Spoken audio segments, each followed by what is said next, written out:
If you've ever been in one of our southern states, you may have taken a sightseeing trip just as this family. A trip to see one of the plantation homes that were built before the Civil War.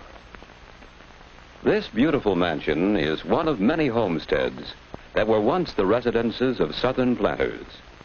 These homes were centers of plantation life. Inside the mansion, we can get some idea of the luxuries that a wealthy plantation family enjoyed.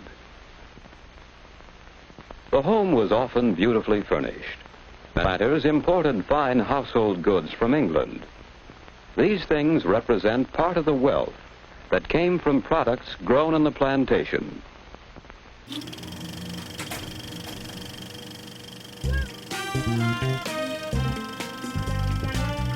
It's movie night. We're gonna watch some old films. Vintage movies. Vintage movie night. We're gonna watch some old films. Vintage movies. Vintage movies. Vintage movie night. We're gonna watch some old films. Are you ready to rock? Vintage movie night. Vintage movie night. Hello, I am Richard Hall. Welcome to Vintage Movie Night in our virtual auditorium. Thank you to Takoma Park so much for hosting this event. I love watching old educational films and sharing them. I don't always love the way they tell American history, but the film clips I plan to show tonight are important artifacts of how U.S. history has been taught and how the educators of the mid-20th century viewed the role of Native and African Americans in our history. If you want to see previous Vintage Movie Night programs, visit our website, nerdsmakemedia.com. And you can also learn about independent documentaries my wife Simone and I produce. Over the next hour, I plan on showing you clips from classroom films. I am not showing Hollywood films that whitewash U.S. history, although that could easily fill a big program. Except for this one hideous example you're seeing on the screen now, 1915's Birth of a Nation, one of the worst Hollywood films ever made. The history it shows is demented and actually helped lead to a resurgence of the Ku Klux Klan. That's sort of the baseline of the worst of whitewashing American history. Instead of that, I plan to show you more subtle forms of whitewashing history, using clips from public domain films that millions of Americans would have seen in classrooms and other settings. I don't plan to talk too much. I trust that as you watch these clips I have chosen, you will see how history was revised to diminish or eliminate the role of blacks and Native Americans. So first up, from 1943, is a film called Land of Liberty, which was produced by the motion picture industry. They put all the resources together to give this view of American history during World War II. It's a rare instance where the filmmakers blatantly cheer on the white man taking his new home.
America, asleep through the ages.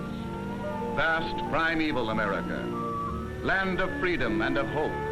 A new home for the white man in his age-old migration westward.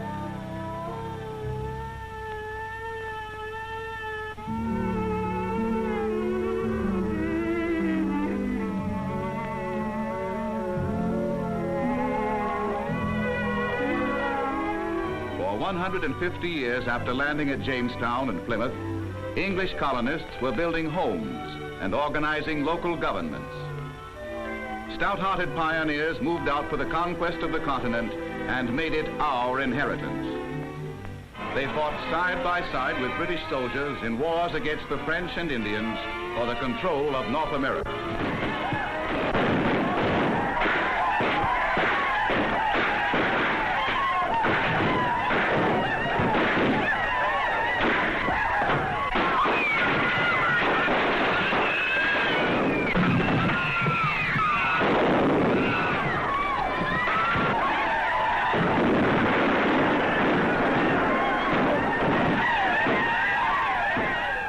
The commerce of the sea brought wealth to merchants in spite of trade restrictions, which led to clashes at the ports. Denial of their cherished right to vote their own taxes strained the bonds with England to the breaking point. Royal governors were the instruments of this short-sighted policy. My lady, may I present Mr. James Madison and Mr. Thomas Jefferson? Both of these gentlemen are members of the Virginia Assembly. Gentlemen, I welcome you to my home. We welcome you to Virginia, my lady. And to the hearts of her people. Oh, you overwhelm me. I must confess I hadn't expected to find such charming manners among the colonials. We colonists have learned to call ourselves by another name. Americans. See, my lady, both of these gentlemen are firm believers in the doctrine of equal rights. A dangerous doctrine, as the people of Massachusetts have learned to their sorrow. And dangerous to tyrants, my lord. Tyrant, sir? Are you implying that His Majesty... My implication is a friendly one, Your Excellency. A friendly warning. My dear? Is Colonel Mason here? Yes, he here, right in the reception room, sir. Unfortunately, this is often the only way you see blacks in educational films like this, taking the coat. Next, from the Chamber of Commerce, I wanted to show an example of how the founding, the earliest founding of America, is often shown. Again and again, you'll see that there's sort of an empty America waiting for Europeans to come in and do something with it.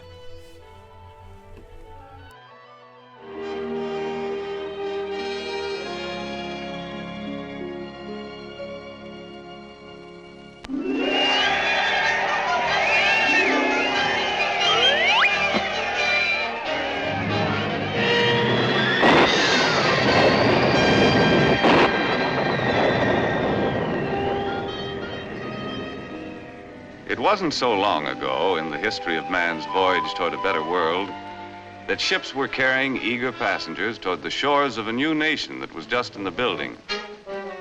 Our forefathers were constructing the foundation of this nation by interlocking inseparably the blocks of our political and economic freedoms.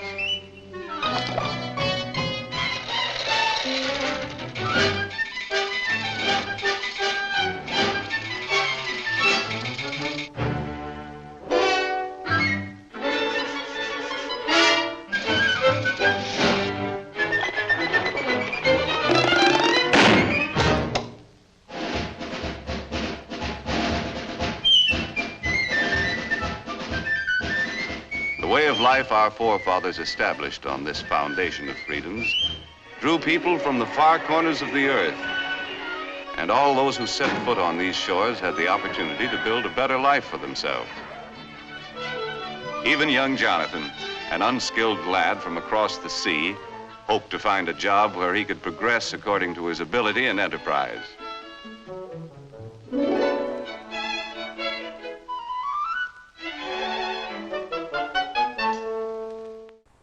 Did you know that the founders of America, when they came here from England seeking freedom and a better way of life, established first a communal or collectivist economic system? They did, both at Jamestown and at Plymouth Rock. Let's look in a moment on the Plymouth colony. So when the communal or collectivist system carried them toward starvation, the governmental and religious leaders together proposed the establishment of the basic law of private property and the fundamental principle of self-reliance. Every able-bodied man was to become responsible for his family. The community-owned or government-owned farmlands and pastures would be parceled out for private ownership. People would exchange goods and services among themselves, according to their abilities and desires. The industrious and the lazy alike would have to work or would suffer a self-inflicted penalty, one of hunger and disgrace. From this time forth, the people possessed their own property. Thus at Plymouth was established this fundamental characteristic of American philosophy, just the opposite of the public ownership system of socialism and communism. Did it change things for the better at Plymouth Colony? It certainly did. The change in ownership and responsibility from government to the individual citizen marked the beginning of progress in the colony. It helped to establish the foundation of the American economic system. William Bradford, governor of the Plymouth Colony, wrote in his diary that when the system of private ownership was established and self-reliance became the rule, the housewife came out of her kitchen and the children gave up some of their playtime to work in the fields so the family could produce more and have more and live better. The fruit of their labor was theirs. No wonder they were willing to work. There's a fish. That's funny. I wonder how the Pilgrims learned how to plant a fish with their corn. And how did they get corn? You won't learn from this film. So now I'd like to move on to a topic of special interest to me. We made a documentary about the Constitution recently called Confounding Father, A Contrarian View of the U.S. Constitution, and I used clips from educational films in that documentary to show how the Constitution and the Constitutional Convention had traditionally been taught. So here's some short clips of depictions of the Constitutional Convention, and I assure you that none of them mentions slavery. And then after we show the clips, I'll give you some information about how important really slavery was during the Constitutional Convention. At a place called Independence Hall, a convention had been in session for many months, attended by delegates representing the various colonies. Whatever they were doing, it seemed important. Some thought this convention was a waste of time, and others were unconcerned. Still, it was the subject of much discussion. From nearly every colony, delegates had come. From the commercial north and the agricultural south. From the ship towns of the east and the farm towns of the west. They soon realized that their job was not to patch up what we had, but to create a new union, the United States of America, with a central government. There were no rules to go by. Nothing seemed to fit. They had to find something that just suited their own needs, and they had to overcome all the ill will brought about by years of living as separate nations. There was argument and bickering. The convention heard a plan for representation based on population. This would give the big states an advantage because of their larger population. The small states turned it down. Compromises often were over slavery, but that's not mentioned in this Cold War film. They do refer to slavery, but not by name later on when they're talking about the Civil War. So here's that example.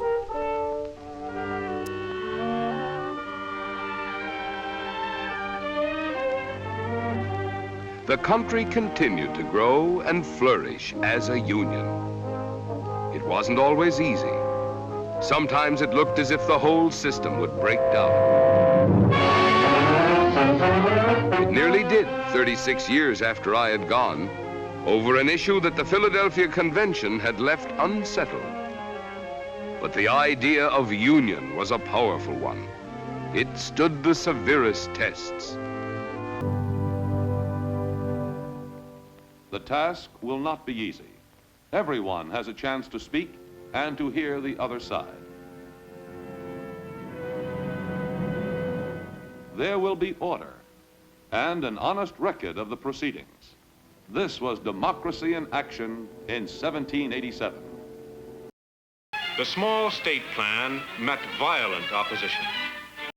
Just interjecting here, if you're old like me, you might recognize Alexander Hamilton in the foreground there. It's the actor Ed Asner, 1955 film. Days and weeks of bitter debate followed. Tempers flared, charges of selfish interest, lust for power flew back and forth.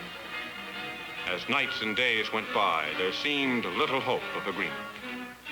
No man could foretell what the convention would do. With both factions stubbornly holding on, feeling mounted higher and higher.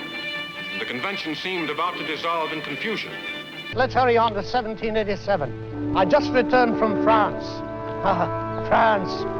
1787. That was a year in which a national government based on the popular will was at last founded, and a constitution written. Sadly, even as late as 1976, this National Park Service film, directed by Hollywood legend John Huston, talks about the Declaration of Independence, the Constitution, and never mentions slavery. Of course, the Park Service would never do that now. However, this film is still shown, I believe, at their visitor center. I object.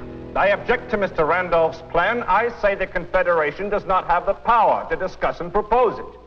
New York would never have concurred in sending deputies to the convention if she had supposed it were to discuss a national government.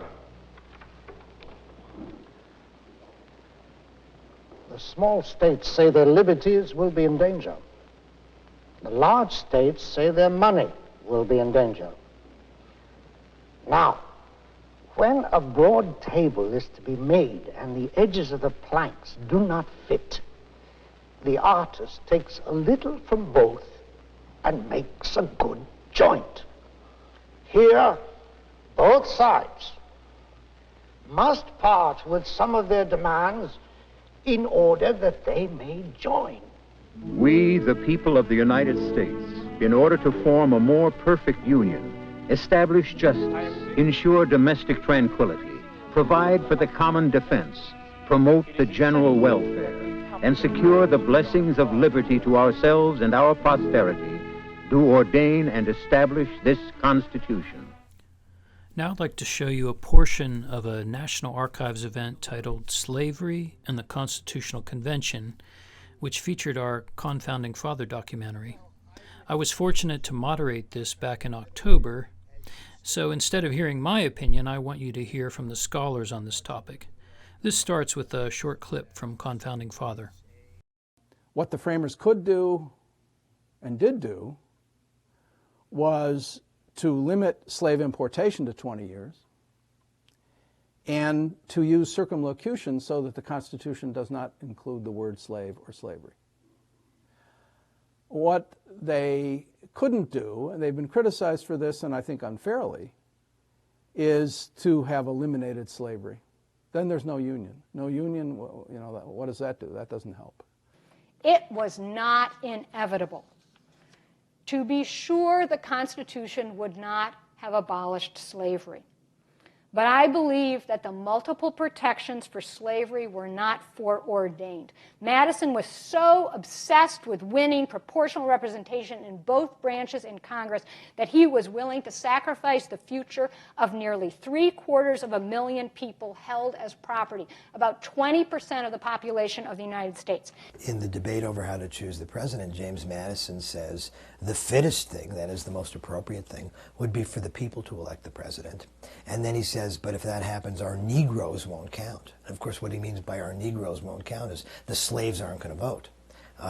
Virginia is the largest state in the country by population, but 40% of the population are slaves. And so if you can't fold the slaves into the election of the president, Virginia won't get to elect its presidents. So you get the Electoral College, which is made up by giving electors based on the number of representatives in Congress you have, and the number of representatives in Congress is based on the 3/5 clause.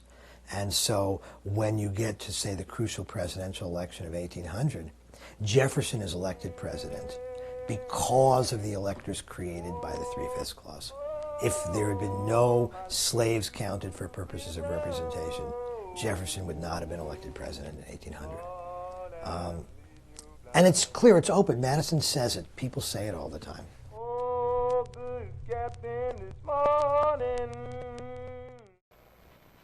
So for people who don't really know the 3/5 clause, and I'm sure there's a lot of myths and misinformation about it out there, where did it originate? So under the Articles of Confederation, each state had one vote in Congress, and therefore population did not affect the representation in Congress. In the new Constitution, representation will be based on population. And the great debate, which takes up a significant portion of the convention, is how you calculate that population. All of the Northerners say you calculate the population based on the free people in the society, whether they are voters or children or non-voters or immigrants. It doesn't matter, because all free people are going to be represented in Congress. So you count up all the free people, you figure out how many people you need for one representative, and then you figure out how many representatives each state gets. The Southerners say, wait a minute, our slaves constitute an important part of our society, and we should count them for purposes of representation. And by the way, in the article, during the Revolution, taxes and military support for the Revolutionary Army, how many soldiers you had to send to the army, was based on population. And in those debates, the Southerners said, slaves are property. You can't count them. You can't tax us for our slaves because they're not people, they're property. And then if they get to the Constitutional Convention, they say, oh, well, we didn't mean that. We know that slaves are people, count them for representation. And by the way, we don't mind if you count them for taxation, because they understand that there's probably never going to be a head count tax, and there never is. I always find it just dumbfounding to understand why the northern states would go along with this. I mean, couldn't they see that they were giving the South much more power than they really should have had in the beginning? What was, and as Mary Bilder pointed out, it continued to affect our politics, and as Paul just said, all the way up through the Civil War. Why did they go along with this? I think that when we start talking about, as Paul pointed out, these political compromises that the North was willing to do, and they were, I will put it this way, some of this is being strong-armed, and the North was still building. I mean, intellectually, the North was, of course, at a higher level than the Southern states, but economically, they were still finding their way. The South was an economic powerhouse. And I've said this many times, and I'll say it again. You take free land, you take people, kidnap them under penalty of death, pass laws, and through violence, say these people must work for you for free. And of course, you can build a mighty, internationally renowned economy. And that's what the South had, more so than the North did. I also want to raise something else that goes back to the 3/5 rule found in Article 1, paragraph 2. And that is they then tied into the population the 3/5 of Africans, as they were counted for the purpose of deciding how many representatives would be in Congress, but also the indentured servant. The indentured servants were poor whites who were bound under contract to work for free, sometimes referred to as white slaves. Now, they had no true freedom, but they added to the count. And so when you started thinking about the indentured servants, many of whom were in the South, you then again build on the number of, as far as the South is concerned. I want to connect to something that's happening today in the 3/5 rule. We think about the Africans who are enslaved, human beings who are enslaved. Their number is being used for political expediency. Of course, no politician is going to ask these enslaved people, how can we best represent your interests in Congress? So they're being used the same way the incarcerated are used today. So you have people who are incarcerated in prisons outside of major areas, some inside of major towns and cities, but most of them are outside in rural places where those people in those rural jurisdictions enjoy the increased population because of the incarcerated, which then brings to them state, local, and federal funds based on their population count. So you have something very similar happening today, where you have people who are counted in order to determine the number of U.S. representatives in Congress, but at the same time, those people who are being counted have no voice in their own government. So here's a rare example of a film that does show the brutality of slavery. Now that communication had speeded up, communities buzzed with activity. Marketplaces became towns. Territories became states. But this brought the new problem of divided local interests, and opinions began to clash on the one great question: slavery. Ships from New England flying the coast of Africa had made rich profits, picking up Negro cargoes and selling them in the ports of the South. So now I want to show you a bit of a longer clip from a leading educational film producer in the 20th century. This is from 1950, and they do show some of the realities of slavery, but they certainly skip over others. If you've ever been in one of our southern states, you may have taken a sightseeing trip just as this family. A trip to see one of the plantation homes that were built before the Civil War. This beautiful mansion is one of many homesteads that were once the residences of southern planters. These homes were centers of plantation life. Inside the mansion, we can get some idea of the luxuries that a wealthy plantation family enjoyed. The home was often beautifully furnished. Planters imported fine household goods from England. These things represent part of the wealth that came from products grown on the plantation. Here is a map that explains how this plantation was organized. It was almost a little community by itself. Most of the sections of land were devoted to one crop, such as cotton. Other sections contained orchards, vegetable gardens, and pastures, the source of food for the people and the work animals. The buildings included the planter's home, a mill, workshops, and a row of small cabins for the slaves, who did almost all the work. We can still find remnants of some of these things on old plantations. These small houses were for the slaves who worked on the plantation. In this carriage house, the plantation vehicles were kept and repaired. In the blacksmith shop, such things as tools, wheel rims, and plowshares were made. And all of this was done by hand, the hand labor of the slaves. But what made each plantation depend mostly on its own labor and its own products? The answer is poor transportation. There were few roads, and many of them were in poor condition, so there was little commercial traffic between plantations. Travel was so difficult that each plantation was practically isolated, and so had to be almost self-sufficient. The easiest means of travel was by riverboat, and so many plantations were located along the rivers. At the boat landing, manufactured goods from cities could be brought in. Crops grown on the plantation could be sent out. Most plantations raised and shipped only one crop. In most plantations near the Mississippi, the one crop was cotton.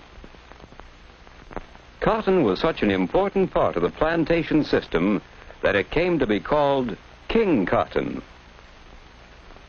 The enormous amount of hand labor required to grow and pick the cotton was supplied by great numbers of slaves. This, then, was the economic background of the plantation. Cheap slave labor producing one main crop on vast tracts of land owned by the planter.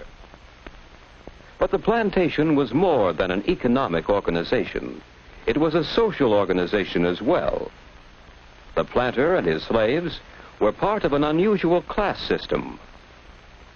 the sharp division of people into two main groups, the owners and the slaves, left a lasting influence on the society of the South. What was that society like? For the plantation owner and his family, it was an aristocratic kind of society. Gentle manners, courtesy, hospitality. So I'm stopping there just for a little pause. You heard that right.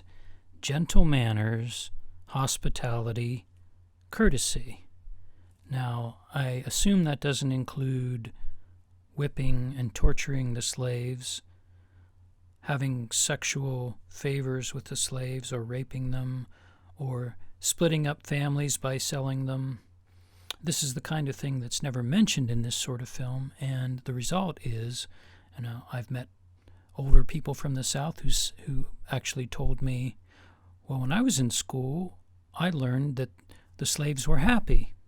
And that's the kind of thing that this sort of film encourages. Many of the ideas that we still associate with the people of the South came from the days when plantation life was in full flower. This, then, was the social organization of the plantation. The aristocratic class of the landowners who had wealth and privileges, and the laboring class of the slaves who had little wealth and few privileges. The plantation system in the United States reached its greatest development before the Civil War. By 1860, plantations reached from Virginia to Texas. On some of these, tobacco was produced. On others, sugar was grown. On others, cotton was the main crop. Whatever the crop, the system of producing was similar. Cheap labor, one crop, and vast tracts of land. These are some of the things we can better understand when we visit one of the old plantation homes of the past. But did this plantation life influence the modern South? Can we find anything left of the plantation system? We might find part of the answer as we look around us in the South today. Here is a scene that tells us part of the story. This plantation home was abandoned during the Civil War. Great changes in the plantation system occurred during the war. The freeing of the slaves and the great financial burden of the war disrupted the economic pattern. Some planters went bankrupt and lost possession of their plantations. But the plantation system did not entirely disappear. Some elements of that system did not change. The land, cultivated for generations and still productive, remained. The source of labor, great numbers of Negroes, remained. The demand for cotton remained, and the growing of cotton continued. So the plantation system, in a smaller and modified way, continued and can be found in the South today. Much of the work is still done by hand. Much of the wealth still comes from one crop, cotton. Most of the workers are Negroes who live on the plantation. Today, the man who owns the plantation is called the landlord. The men who work the farm are tenants. And so the landlord, the laborers, and the land are still the important parts of the plantation system. Today, this owner has less land than the plantation owner of the past, and he lives in a house that is less pretentious than the great mansions of earlier times. The tenant farmers and their families live on the plantation. Each family has a small house which they rent together with a section of land. A few tenants pay their rent in money, but most tenant farmers on the plantations work their portion of land in return for a share of the crop. And so the tenant farmers, both Negro and white, provide the necessary labor for raising the cotton.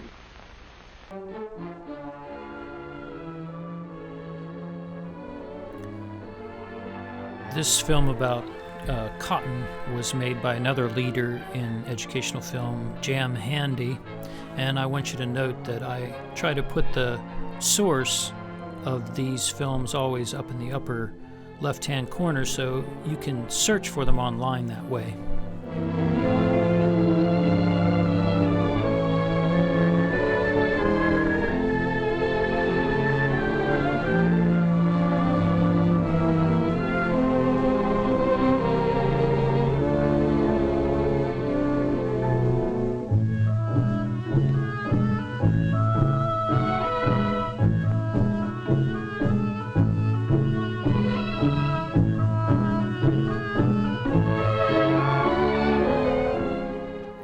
I thought that this music was so syrupy that it was sort of ridiculous, so I thought I'd try to show you the same scene but replace it with some more realistic music and then also add some images of what slavery was really like.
So now I'd like to show you some examples of how Manifest Destiny was sanitized in educational film.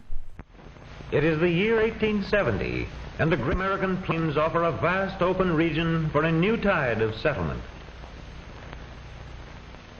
With few streams and little water, the plains are nonetheless rich in deep, fertile soil.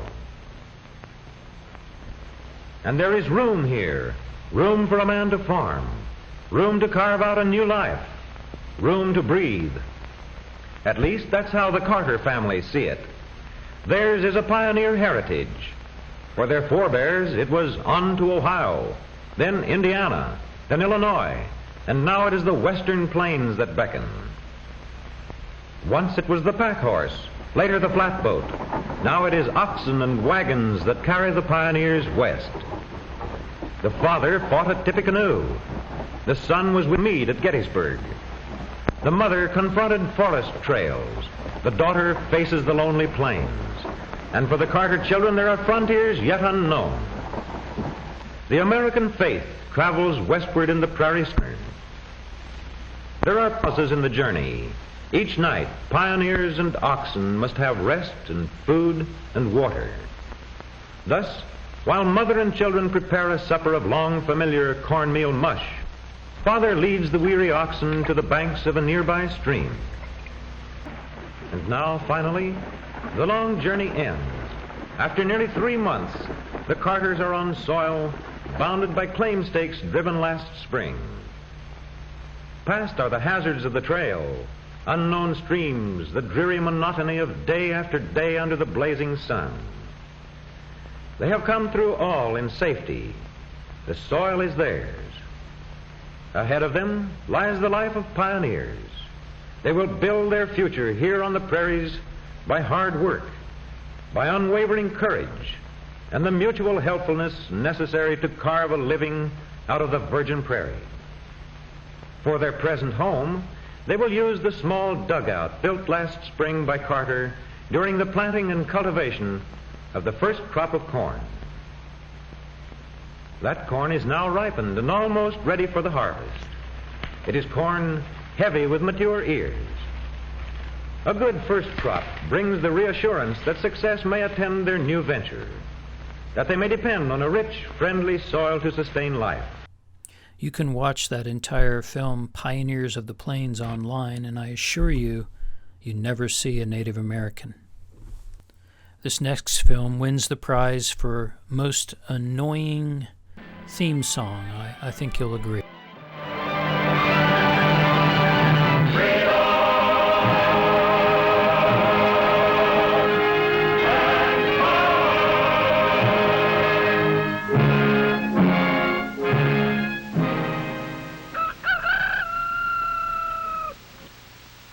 The weather was fine that morning in April. The winter had been warm. Already the blossoms were out, and in the fields, plowing had begun. But the farmers were not at their plows that day. They had taken their muskets and formed a line on the green in the village of Lexington.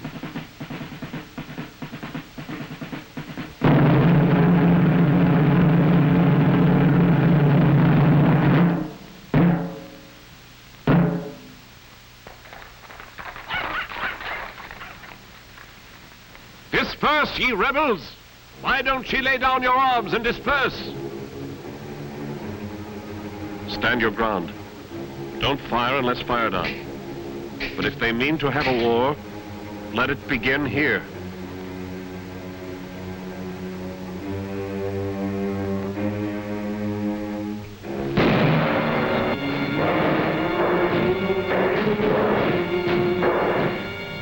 The bud of freedom had been swelling for a long time, and on the 19th of April, 1775, it burst into bloom at Lexington and Concord in Massachusetts.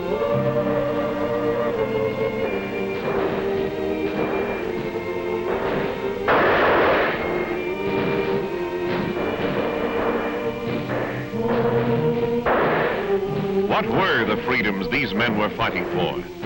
Freedom to govern themselves. Freedom to elect the representatives who would levy their taxes.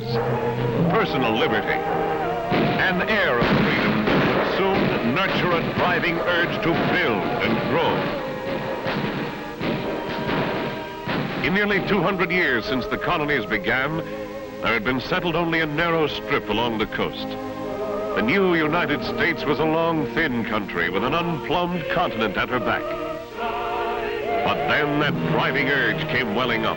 In the heady air of freedom, it could not be contained. Unless there was a subversive and enlightened graphic designer at General Electric in 1952, I don't think they intended that to be blood, but doesn't it kind of look like blood? Beyond the old frontier, there was a world of topsoil waiting for the plow. Under the rolling bulge of the land lay deep layers of minerals. Forests of lumber. The people filled their lungs with the air of freedom and went to work. To do the job, they had the strength of their backs. The strength of their backs. The muscles of their animals.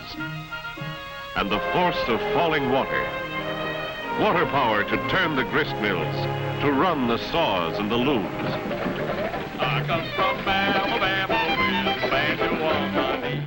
I sort of imagine that this is the type of film that the former CNN commentator Rick Santorum watched when he was growing up. Here's what he said about Native Americans. We came here and created a blank slate. We birthed a nation from nothing. I mean, there's nothing here. I mean, yes, we have Native Americans, but candidly, that there isn't much Native American culture in American culture. I'm going to California.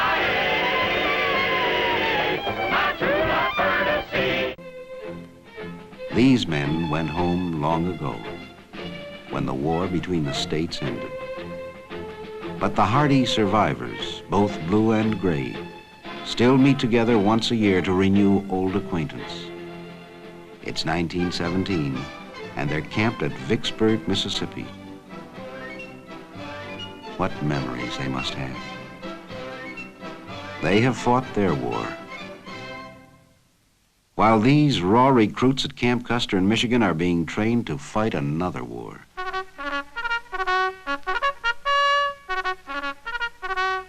The call goes out and youth responds enthusiastically.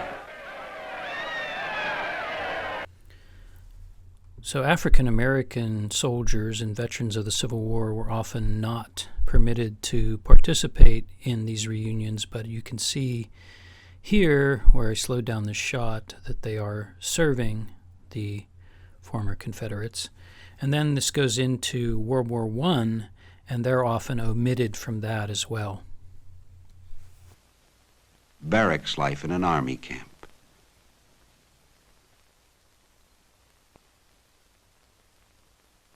More and more troop trains head for points of embarkation.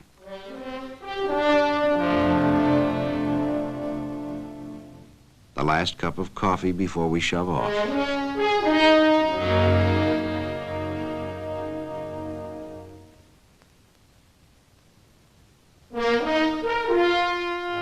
A sobering moment.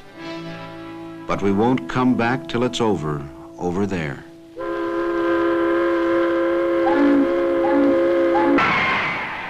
And then it's over, all over, and the world is safe for democracy.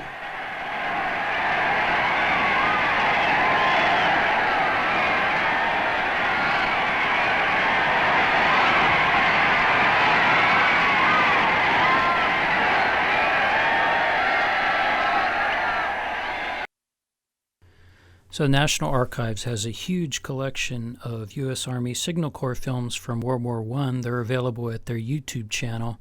And this is a really unfortunate film that the Army made showing the training of, quote, colored troops. And this is the type of thing that they did at that time.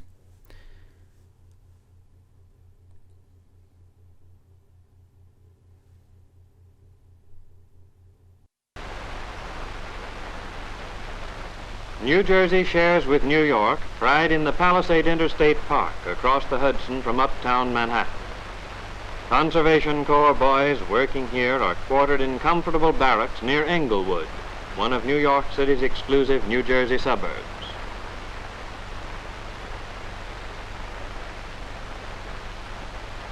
Their task is to control erosion along the mighty river which cut through the Hudson Valley and left the Palisades towering as one of the impressive scenic spectacles in the East.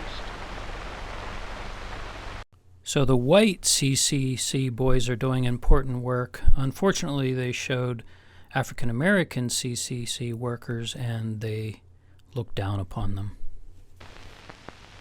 Happy-go-lucky Negro boys comprise one of the groups of Conservation Corps workers in the Berlin area.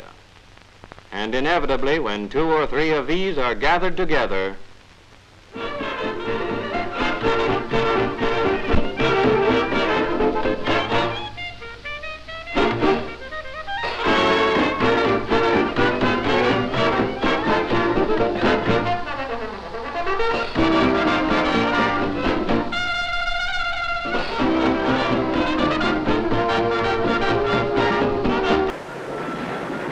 Texas wrote a preface to the next chapter in America's history, and a mission compound whose name might otherwise have become merely an obscure historical footnote became a synonym for endurance and heroism. This was the Alamo.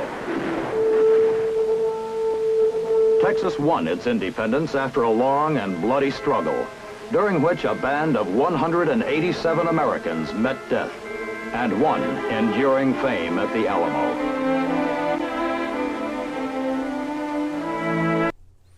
So I grew up thinking that the men fighting in the Alamo were heroes fighting for liberty. I watched this John Wayne movie at the time, and we used to play the Alamo. However, recently I read this book, Forget the Alamo, The Rise and Fall of an American Myth, and I learned that the people inside the Alamo, by and large, were fighting for slavery. And Santa Anna, the evil general, was fighting to eliminate slavery. So I highly recommend this book if you believe that the people inside the Alamo were heroes. read Forget the Alamo. And it's nothing new. It's something historians have known for a long time. They're just they're telling the history of the Alamo. And it's a great read.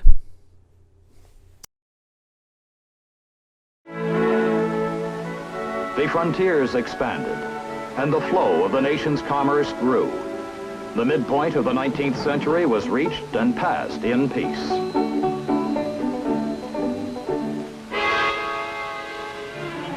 But as the late 1850s approached, a storm of violent opinion was building, which would threaten the very unity of the nation.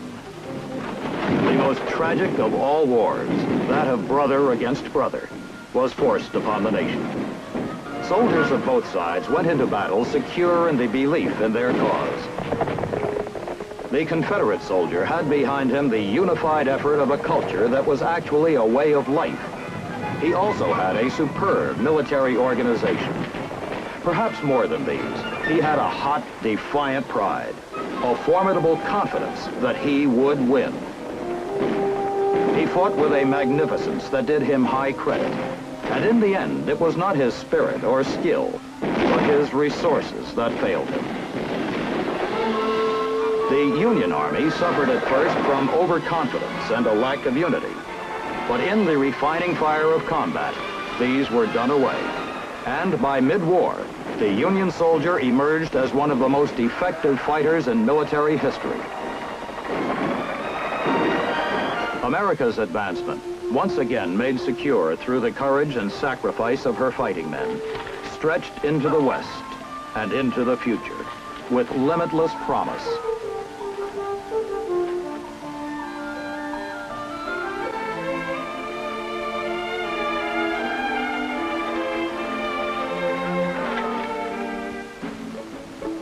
The two great oceans were to be linked.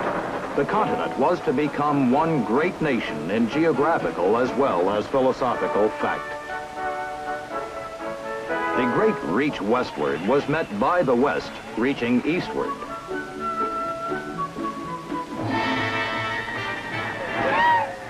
All this did not, however, go unopposed. The Indian, who had resisted the settlement of the new continent from the beginning, had grown bold and powerful while the nation was absorbed in its struggles for the Union. For some reason, Native Americans in films like this always conduct frontal assaults right into well-entrenched rifles. Gosh, they were foolish. To the soldier fell the task of bringing safety to the Great West.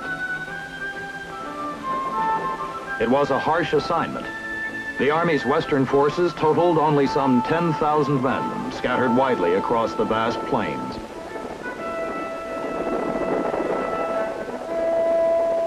This 10,000 faced an enemy which numbered 250,000.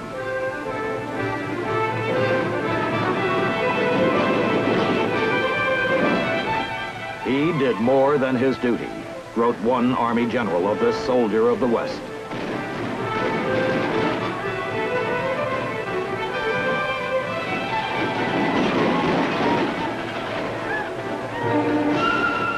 He did more than his duty, and in the doing, he wrote a page of history which will be read and thrilled to so long as men prize courage.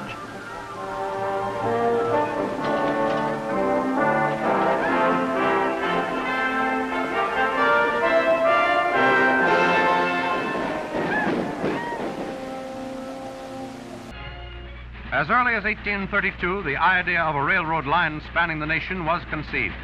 At that time, there were only 140 miles of track in the entire country.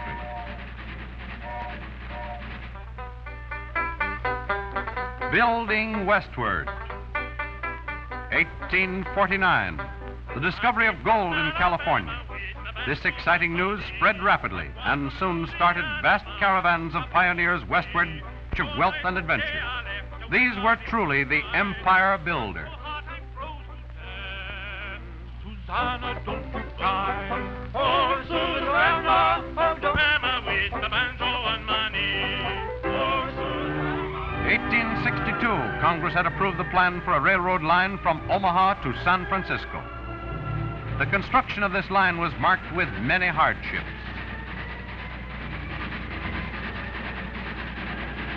The Indians quickly realized that the railroad was a pathway by which land-hungry settlers would soon be arriving. It would end their happy hunting ground. They attacked the construction crews at various points along the line.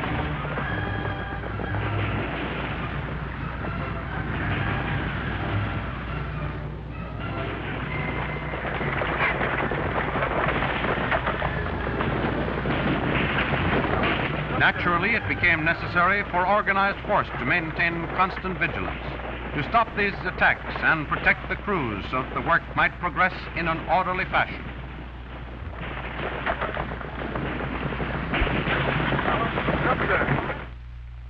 At long last, these empire builders had made it possible to cross the country by rail. The continent was linked from coast to coast. The westward sweep of empire carried with it a wave of new states, more stars for the flag. By 1912, our nation consisted of 46 states. Then, Arizona and New Mexico added their 2 stars to give us our present 48 states.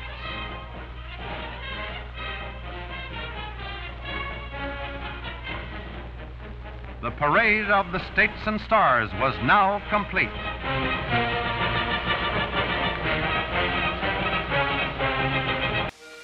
There still are to be found Indian dwellings with that sylvan beauty and romantic charm commonly associated with the life of the red man.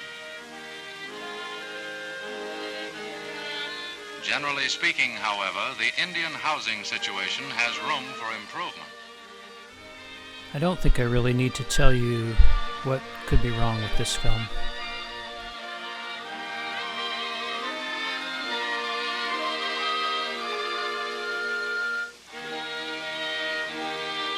And through the years, there has been constant change for the better.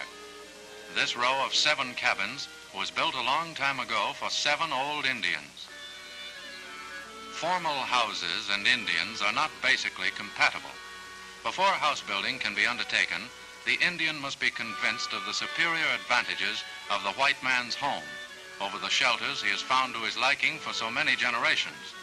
But the transformation of thought is underway. The new Indian is the Indian in overalls, learning masonry and carpentry and the use of the white man's implements.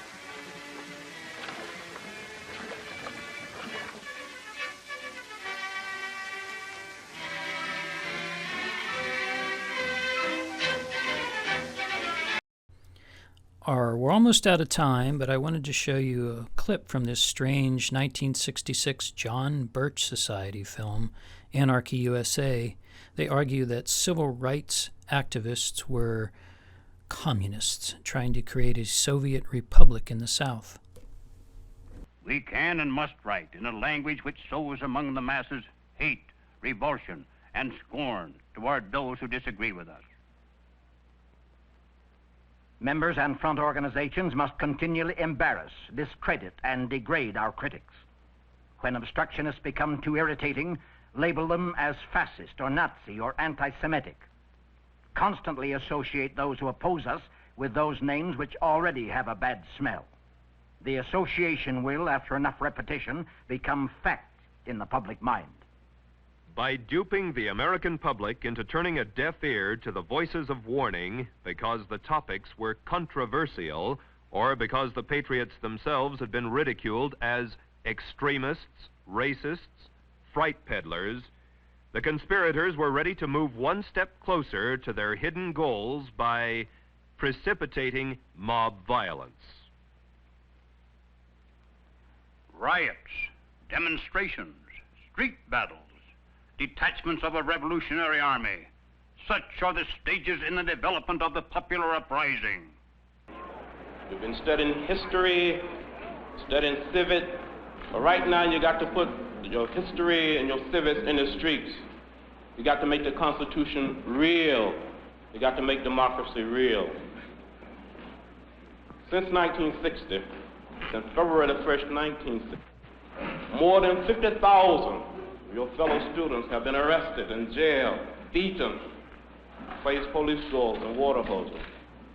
Before we see real freedom, before we be able to walk down these streets with a sense of dignity and with a sense of pride and walk in freedom, No doubt there will be more jailings, more beating, more water hoses.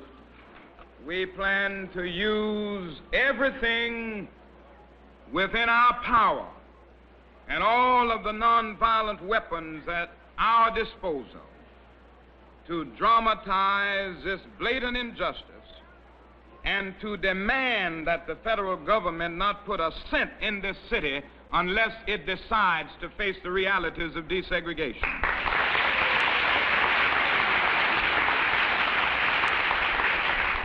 Right time, when Martin Luther King said march, we're going to have our marching shoes.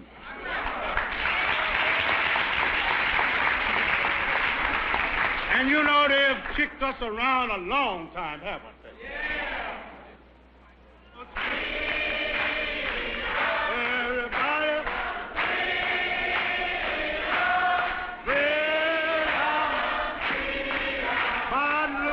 As Martin Luther King said, demonstrators staged a huge march on Washington, D.C. to dramatize their demands. They staged demonstrations across the country. And as Martin Luther King said, violence was unleashed. Then, accordingly, the federal government intervened and a vicious legislative step on the road to tyranny was enacted in the form of the Civil Rights Bill of 1964. Their cause must be our cause too. Because it's not just Negroes, but really it's all of us who must overcome the crippling legacy of bigotry and injustice. And we shall overcome.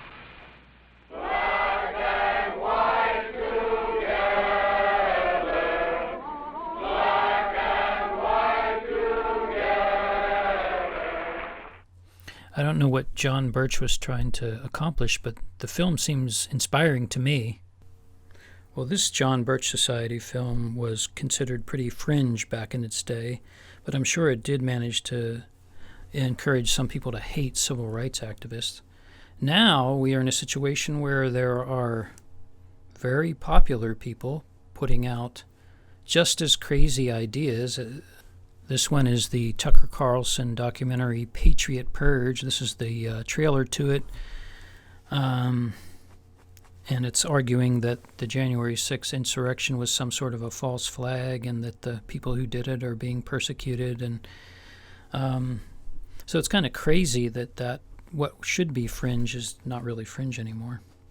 Well, I wanted to end with something positive, so I asked the scholars in the National Archives event, how are we doing teaching this type of thing? So that's how I'll end the program.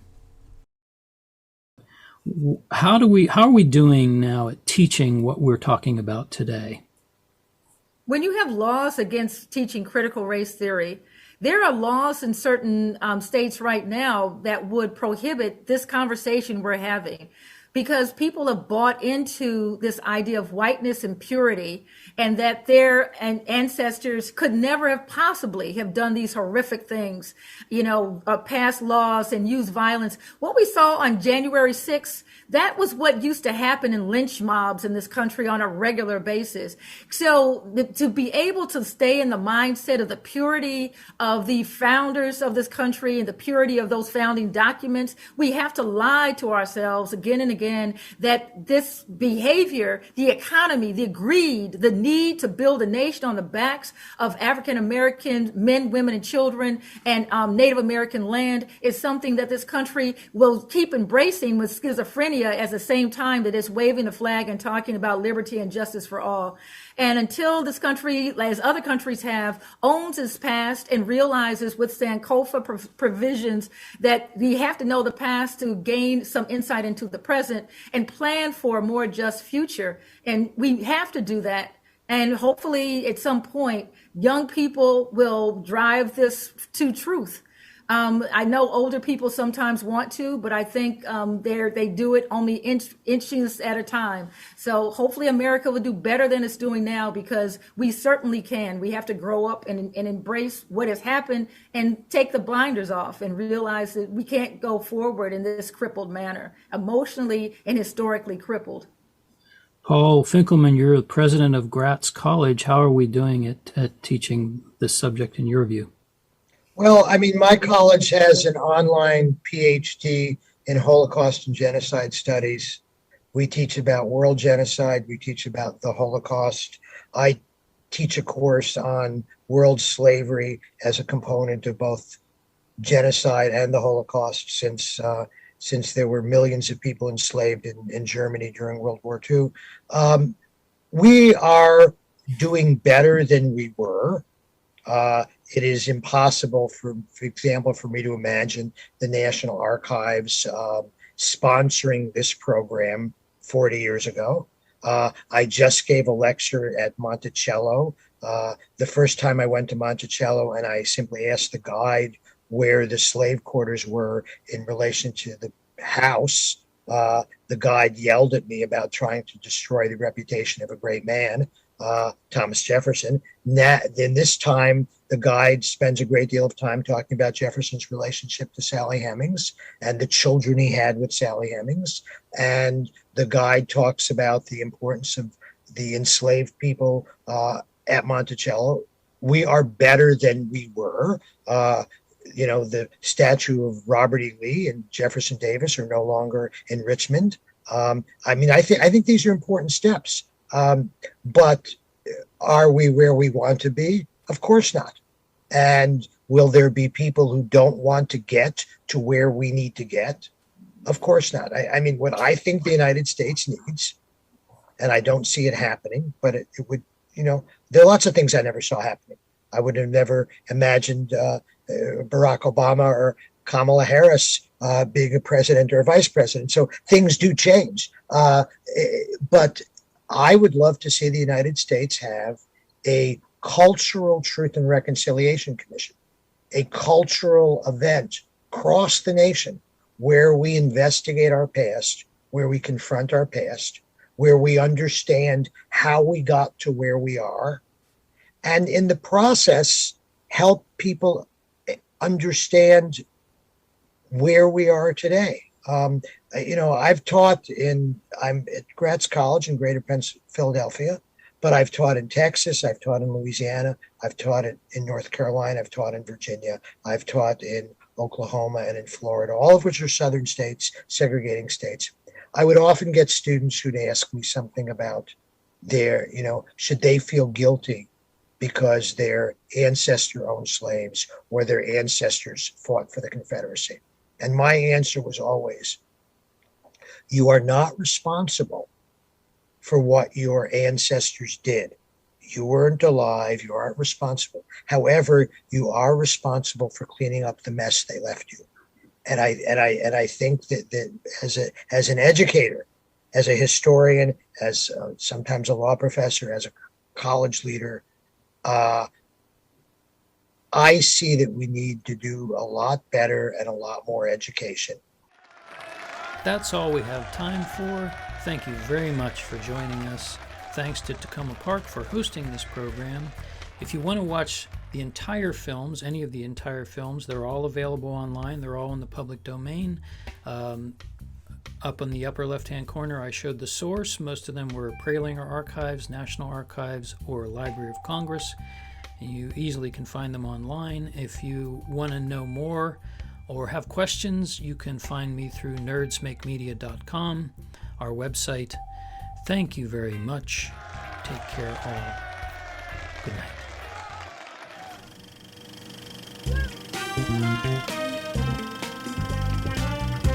It's movie night. We're gonna watch some old films. Vintage movies. Vintage movie night. We're gonna watch some old films. Vintage movies.